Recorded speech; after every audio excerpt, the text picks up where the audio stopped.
I still remember how small the number looked and how heavy it felt at the same time. $1,000 isn't life-changing money, but it's enough to expose every belief you have about risk, patience, and self-control. In 2026, when information moves faster than ever and everyone seems to have an opinion about where money should go next, this amount becomes a quiet test of character. What I would do first is resist the urge to treat it like a ticket to something bigger. Most people look at $1,000 and immediately ask how to flip it, double it, or turn it into a story they can tell. That instinct is understandable, but it's also where most mistakes begin. Instead of asking how to grow it fast, I would ask how to grow correctly, because the habits you build with this amount will follow you for the rest of your financial life. Before a single dollar moves, I would take time to define what this money actually represents. Is it my first step into investing? Is it money I can afford to leave untouched for years? Is it proof that I'm finally taking my future seriously? In 2026, clarity is a competitive advantage. Without it, you react to headlines, trends, and emotions. With it, you move deliberately. I would decide that this $1,000 is not emergency money, not spending money, and not a gamble. It is seed money. Its job is not to impress anyone, not even me. Its job is to grow slowly while teaching me how to stay calm. Once that intention is clear, the structure becomes surprisingly simple. I would not chase individual stocks, meme assets, or predictions about the next big thing. With $1,000, the greatest risk is not missing out on a winner. It's being wiped out emotionally by volatility and bad decisions. So I would put the majority of this money into a low-cost, diversified index fund that gives exposure to the broader market. This choice isn't about playing it safe in a fearful way. It's about acknowledging reality. Over long periods of time, broad markets grow, innovation continues, and productivity increases. I don't need to guess which company will win when I can benefit from all of them collectively. But I wouldn't invest the entire amount blindly. I would keep a small portion aside, not because I plan to spend it, but because it gives me psychological breathing room. In investing, emotions matter more than spreadsheets. When markets dip, people who are fully invested often panic because they feel trapped. That small cushion, even if it's only a couple $100s, gives me flexibility and confidence. It reminds me that I'm not all in on a single moment in time. That alone reduces the likelihood of making emotional mistakes that I would also decide in advance how this money enters the market. In 2026, volatility will still exist, and trying to time the perfect entry will still be a losing game for most people. I would either invest gradually over a short, defined period or commit to investing at a specific time regardless of market conditions. The key is not the method but the commitment. Once the plan is set, I would follow it without second-guessing. Discipline beats precision almost every time. Automation would play a huge role even at this level. I would not rely on willpower or motivation. I would set things up so that investing happens without me having to feel heroic about it. If I can add small amounts regularly, even better. The size of the contribution matters far less than the consistency. Automation turns investing from an emotional decision into a background process. And that's exactly where it should live. I would also make a conscious decision to limit how often I check on this money. In 2026, constant updates and real-time data can make investing feel like entertainment, but that's dangerous. The more often you look, the more likely you are to react. I would check occasionally, not to judge performance, but to confirm alignment with my plan. If nothing in my life has changed, nothing in the strategy needs to change either. Education would be part of this process, but with strict boundaries. I would choose a small number of high-quality sources and ignore the rest. No endless scrolling, no chasing opinions, no late-night anxiety fueled by speculation. Learning should reduce stress, not increase it. I only need to understand what I own, why I own it, and how it fits into my long-term goals. Anything beyond that is often noise disguised as insight. One of the most important things I would remind myself is that the purpose of this $1,000 is not to make me rich. It's to make me consistent.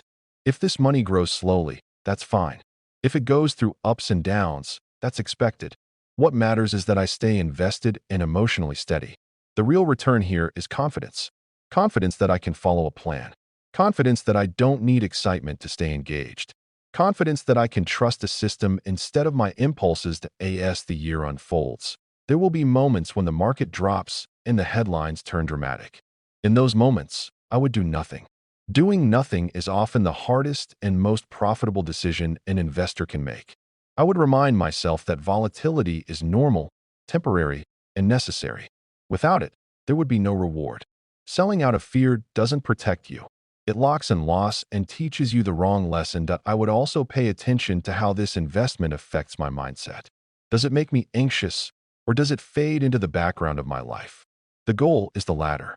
Money should support your life, not dominate your thoughts. If I find myself obsessing, I would simplify further, not complicate. Complexity is often a response to insecurity, not intelligence. By the end of the year, that $1,000 might be worth more, less, or roughly the same. And that outcome wouldn't define success.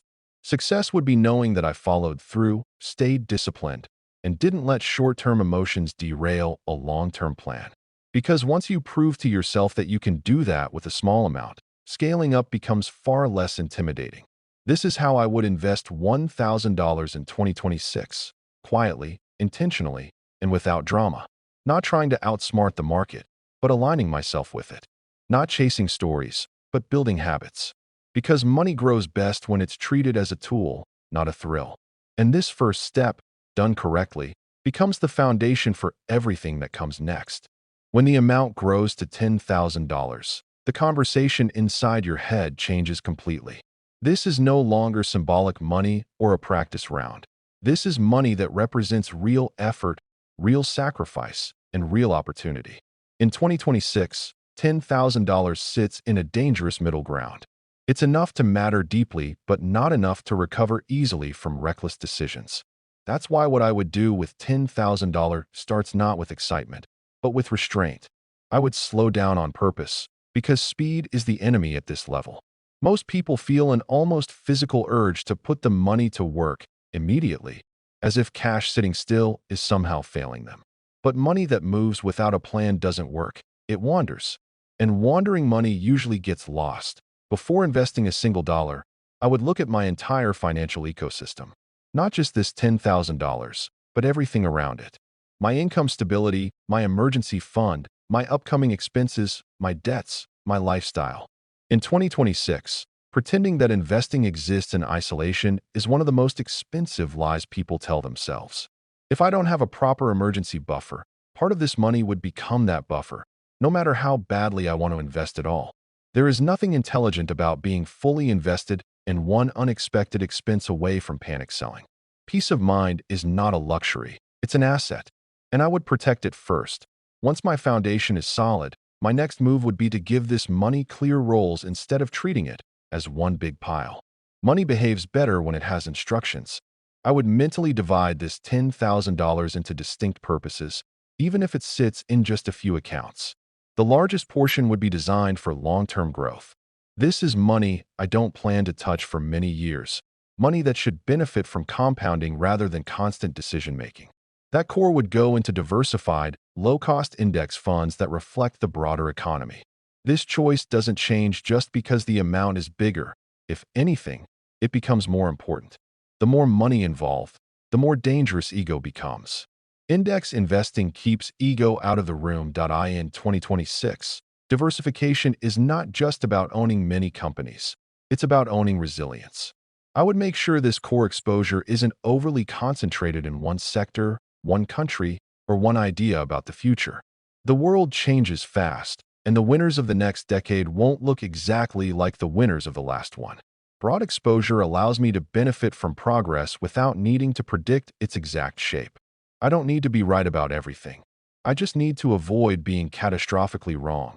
But $10,000 also allows for something $1,000 does not: intentional flexibility.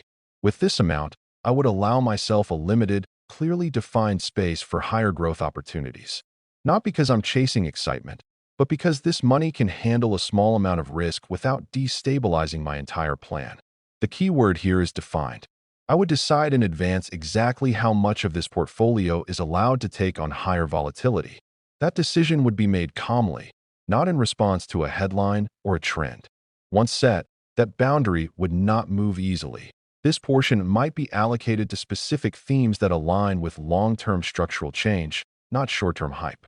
In 2026, technology, healthcare innovation, energy transitions, and global infrastructure will still shape the future, but I would approach them through diversified vehicles rather than individual bets. I'm not trying to guess which single company will dominate. I'm trying to participate in the direction the world is moving. There is a huge difference between investing in a trend and speculating on a name, and most people confuse the two. What I would not do is treat this money like a lottery ticket. I wouldn't put a large portion into assets I don't fully understand just because someone online sounds confident.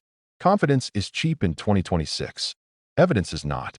Every investment I make would pass a simple test.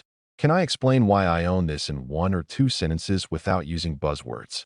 If the answer is no, I don't own it. Complexity that can't be explained is usually hiding unnecessary risk. Another major shift at the $10,000 level is how I would think about taxes. Ignoring taxes is easy when numbers are small, but at this stage, it becomes a silent drag on returns. I would be deliberate about where this money lives. Tax-advantaged accounts, when available, would be prioritized, not because they're exciting, but because they quietly improve outcomes without increasing risk. In investing, efficiency often beats brilliance.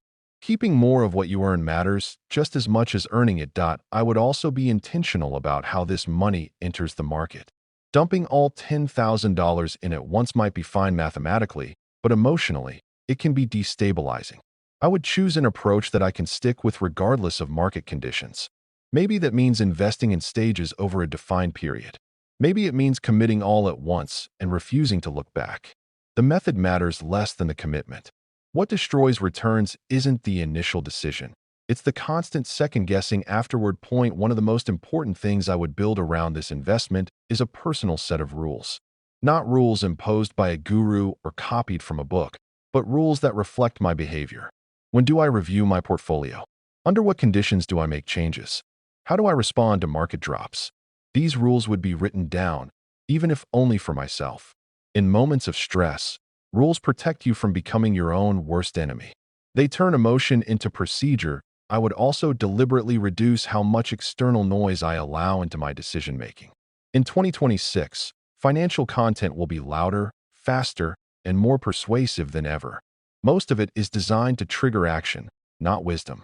I would unsubscribe, mute, and ignore aggressively. The fewer opinions I hear, the clearer my own thinking becomes. Investing is not a group activity.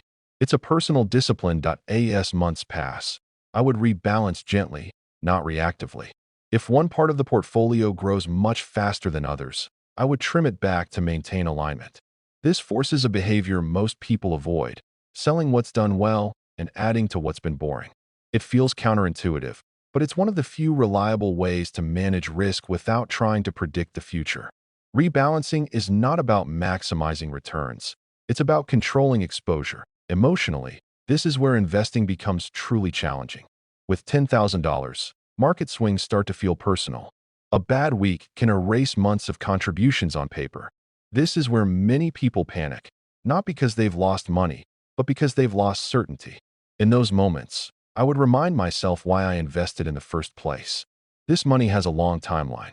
Short-term movement is irrelevant unless it changes the fundamentals, and most of the time, it doesn't. I would also pay attention to how this money affects my behavior outside investing. Does it make me more disciplined in spending? Does it make me more patient? Or does it tempt me to obsess, check constantly, and seek reassurance? These signals matter. Investing should improve your life, not hijack your attention. If I notice stress increasing, I would simplify, not optimize. There is no prize for having the most complex portfolio. Over time, something interesting happens. The money starts to feel less fragile. The fear of every fluctuation fades. You begin to trust the system you've built. And that trust is powerful. It allows you to think long-term while others are reacting short-term. It allows you to see downturns as part of the process instead of personal failures. This psychological shift is the real milestone at the $10,000 level. By the end of the year, the exact number matters far less than the process I followed. Whether the account is up or down, I would measure success by consistency, discipline, and emotional control. Did I stick to my plan? Did I avoid unnecessary changes? Did I let time do its work? If the answer is yes, then the investment was successful, regardless of short-term results. This is how I would invest $10,000 in 2026, with structure, humility, and patience. Not trying to impress anyone, not trying to predict the future, but building a system strong enough to carry more money later. Because at this level, the goal isn't just growth. It's proving to myself that I can handle responsibility without losing clarity. And once you master that, larger numbers stop feeling intimidating. They just feel like the same principles, applied with more weight and even more intention.